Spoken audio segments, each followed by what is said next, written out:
What is good, everyone? I am Brian Sampson from Brewhoop and on Twitter at Bucks Film Room. And you guys are tuning into the first ever edition of Bucks Film Room Live. And I'm super pumped, super jacked. This is going to be a lot of fun. We're going to see how this all goes. Every Monday at 8 p.m. Central, you guys can either tune in to Brewhoop or to the Bucks Film Room YouTube channel. And we're going to go ahead and break down some Bucks film, which what else would we do on the Bucks Film Room channel? So this stuff is really going to be a lot of fun here. We're going to have a lot of fun in the first ever Bucks Film Room Live. And it's really going to be something that I think that we're going to see how it blossoms and how everything moves forward. So tonight, when I'm breaking down this film, I want you guys to tune in with your thoughts, your comments, observations, or any questions that you guys have so we can go through and interact afterward.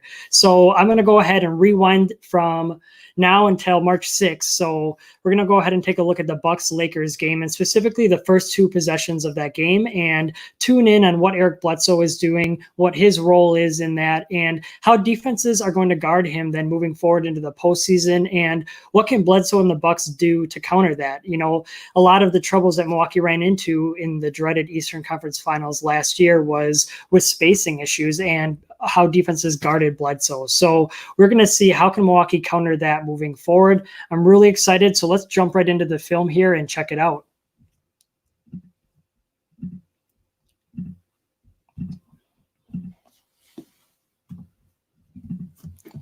All right, so here we are in the film room, and these are the first two possessions of the Bucks-Lakers game. So we're going to go ahead and run it through in normal speed, and then after that, we're going to break it down one play by one play. So you can see the Bucks get a wide open catch and shoot three for Bledsoe on the very first possession that just barely misses.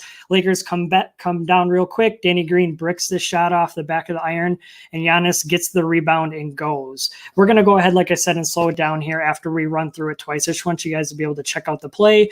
Bledsoe doesn't pull the trigger this time and instead airballs a nice shot there from about 5 feet away. So let's go ahead and rewind this and really break it down in slow time. So we all know that Mike Budenholzer, he loves to pre-design plays. The first play of the game is his go-to, his money. He's one of the best coaches in the game at that. And what he does here is he draws up a nice little set where Middleton, he sets an initial down screen or cross screen for Giannis Antetokounmpo, and Bledsoe's going to hit him with a pass a little higher than the right elbow. And after Bledsoe hits him with the pass, he sets a down screen for Middleton. So Middleton's going to come off this down screen, and then he's going to go into a little two-man game here, a dribble handoff with Giannis. And Eric Name of The Athletic, I think it was last year now, or maybe a year and a half ago or so, wrote a great article about their pick-and-roll game. And that's exactly what Budenholzer goes to against the Lakers. Middleton makes a great read here and finds Bledsoe, wide open at the top of the key. You can see there's miscommunication where Danny Green and Avery Bradley were both going with Giannis, creates a good look. The Bucks will take this 99 out of 100 times, or maybe even 100 out of 100. It's perfect look. One thing that I want to back up and just pay a little bit of attention to here, some detail, is Avery Bradley. And Budenholzer knew this going into the game. So Bradley begins this possession guarding Bledsoe.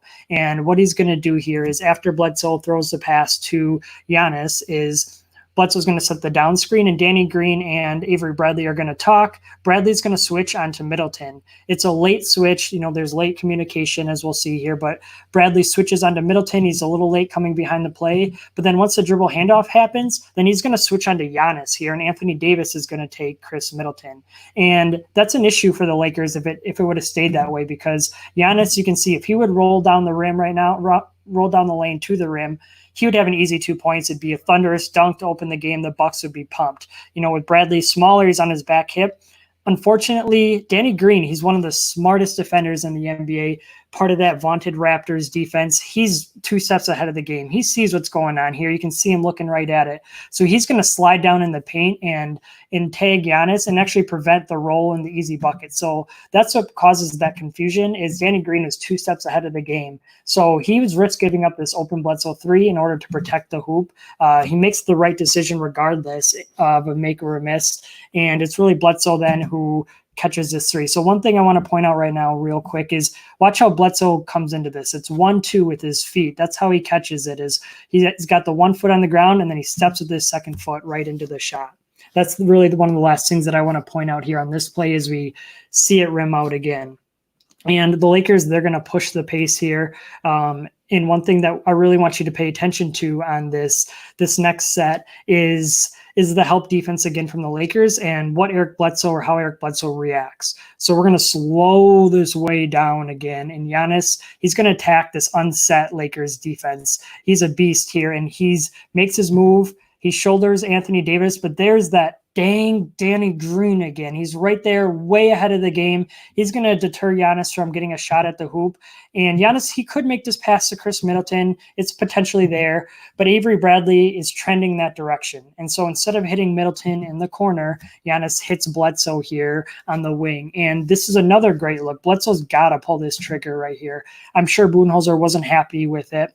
We're going to look at Bledsoe's catch and shoot numbers here in a minute, but he's really been hesitant. It's hard for non-shooters to continuously take shots, especially when they miss the first one. So you better believe that first possession is still in his head. It just happened 10, 15 seconds ago.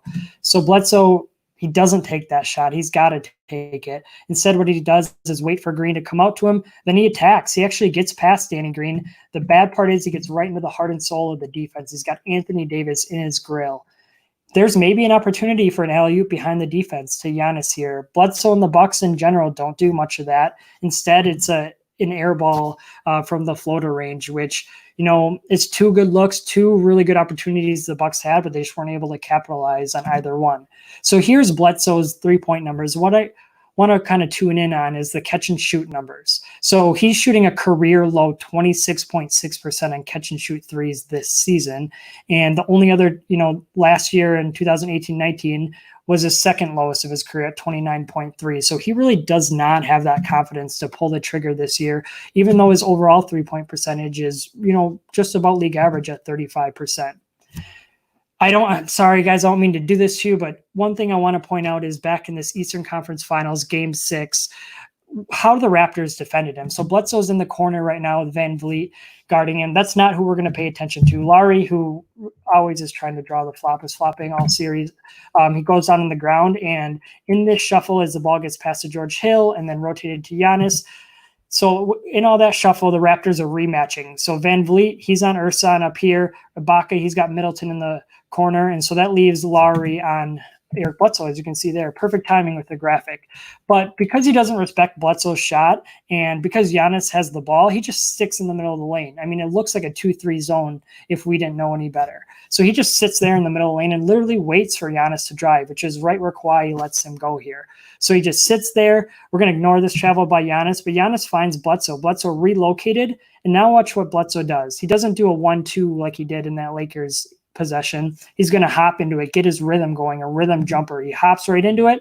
Perfect. Bang, bang, yak, yak. He splashes it. So that's really something that he's got to be more active of. And I'm not saying that he has to shoot every time. You're going to see a backdoor cut here. This is really the counter that he's got to look to when defenses are playing off him. So let's take this a little bit slower. This clip is from this season against the Raptors. You can see at the bottom of our screen there, Van Vliet is defending Bledsoe. Really, Van Vliet, he's not paying much attention to Bledsoe. He's already got his head toward the ball. The Bucks are all clustered. I don't know what they're doing there. Van Vliet comes all the way over. Look how far over Van Vliet is, and it's been a good 2-3 seconds now where he has not even looked at Bledsoe. So instead of waiting for the ball to find him, Bledsoe is active. He cuts to the hole here. He's a great finisher around the hoop. Since he came to Milwaukee, he's finished 67%, 68% of his shots around the rim, according to Cleaning the Glass. So he's really got to use that. He throws it high off the glass and one. So that's really something, those backdoors that he has to look for. And even if he doesn't cut all the way to the hoop, as you see here, he's got to be aggressive and put pressure on that Raptors defense or on whoever's defense, because that defenses are going to play this way. So this time Bledsoe, this is the same play. We just slowed it down a little bit. His defender reaches way out of control there. And so Bledsoe, even though he doesn't cut this time, watch what he does before he catches the ball. He's already sprinting toward the hoop to get some momentum going here. So you can see him. He's going as he catches the ball. He's already applying pressure on the defense. And what this does is it makes him a threat. Even though he may not be a threat from the three-point line with that 26% or whatever you're shooting on catch and shoot threes, he really does a great job here of making himself a threat. So he catches the ball. He gets to somewhere where he can be a threat. And you can see 3 defenders converge on him. Giannis, not the greatest three-point shooter, but if it could have been George Hill here, it could have been Chris Middleton here, and this defender would have had to choose between a layup from Bledsoe or a three from that guy. Obviously here he chooses a three for Giannis, so Bledsoe makes the easy basketball decision, and he finds Giannis in the corner, and Giannis splashes this one home. So that's really a great way for Bledsoe to counter, is to put pressure on the defenses. Here again, you can see his man over helps. Giannis hits him with the pass. He's already got his momentum going toward the hoop. He's already going that way. So he gets in there. He forces three defenders on him again. This time he finds Robin Lopez open for three in the corner.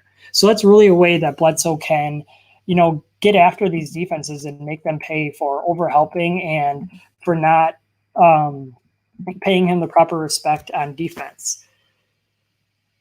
So I hope you guys enjoyed that. I'm going to check out the comments here and see if there are any questions, see if there are any thoughts or feedback that you guys have to kind of see what you guys are thinking. If there's anything that you guys saw during that little film session that I didn't point out, definitely let me know right now. You can hit me up in the comments and we'll check that out.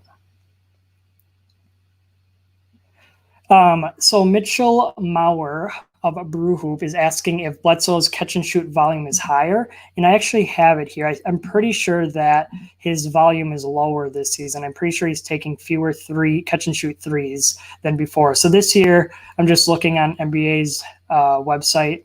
He's taking 1.4 catch and shoot threes per game this year. Last year, he was at 2.5, so significantly lower. And the year before that, he was at 3. So he's really lost a lot of that confidence and even just taking those attempts. And so we'll see, he's got to find other ways to combat that in the postseason. And yeah, Adam Paris, also at Brew Hoop, says, surprised the pull-up numbers are so decent. And in that chart, he kind of goes all over the place, from pull-up being good, being bad, it kind of jumps all over the place there.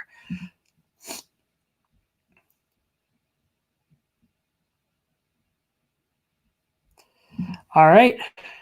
Oh, Riley's got another question. He says, is that kind of shot form variance typical for pros, i.e. jumping into a rhythm shot on one attempt, doing a 1-2 setup once he receives a pass on another? I think that especially players in the NBA, they're well-versed in all sorts of jump shots. It's not always going to be perfect where you can just get your feet underneath you, have all that space. And so a lot of guys, they are well-versed in taking different attempts, but guys have their different niches. Like for me, when I'm a jump shooter, I'm a 1-2 guy. I've tried to do the hop. I just doesn't fit my, my skills or for whatever reason. So guys definitely have their favorites, definitely have tendencies and skill sets that they like to lean on when times get tough. But otherwise they can pull out, any of that kind of stuff at any time. But that's where you're going to see that variance when guys are going 1-2, if they're more comfortable hopping into their shot and getting that rhythm. There's a question that says, I'm curious if you came across any other players who had such a wide gap between pull-up percentage and catch and shoot percentage.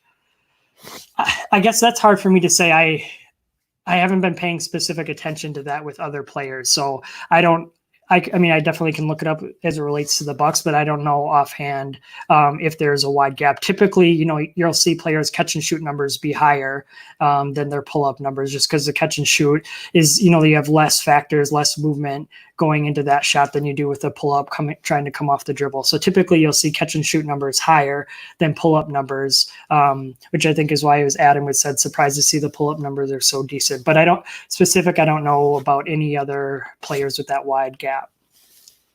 Another question, isn't Bled driving, leaving his feet, then making last-second reads what we typically don't want? Yes and no.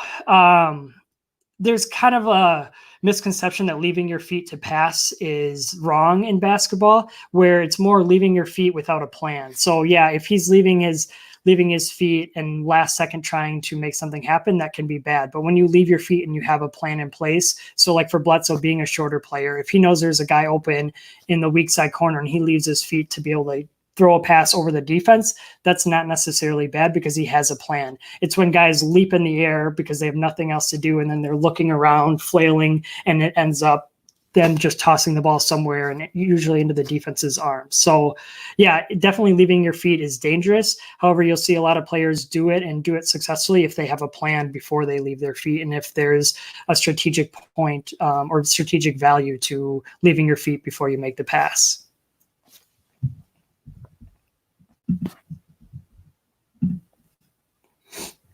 Just checking the comments one more time here.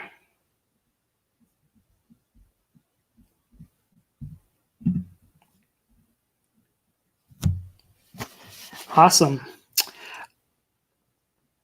Riley asked, the big question, are you worried about Bledsoe in the playoffs again, or is there enough from the team in the regular season to reassure?